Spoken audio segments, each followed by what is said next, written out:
ओडिया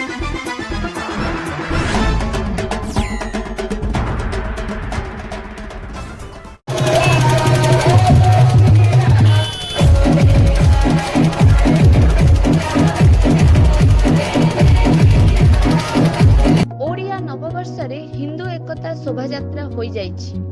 नमस्कार, मु चिन्मयी, आपण देखुचंती गरीब स्वर।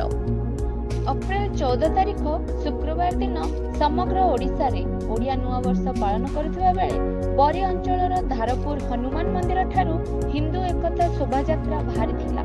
एही विशाल शोभायात्रा बालिया, ईशानपुर, पटना, साहुपड़ा, चंदनपुर, रत्नगिरी, मालदेई, धारपुर शिव मंदिर रे पहुंची थिला।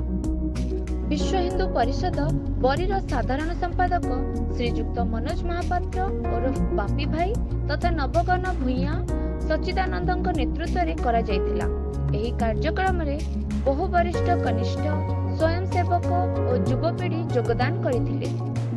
विश्व हिंदू परिषद बजरंग दल पक्षरु ओडिया नववर्ष उत्सव पालन सह एक साधारण सभार आयोजन करा जायतिला।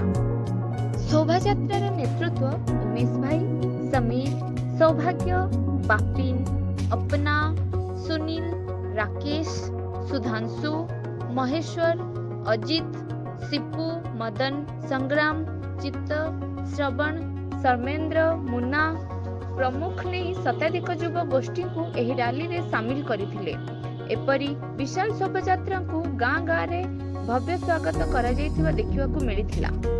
जाजपुररू देवाशीष प्रधानक रिपोर्ट।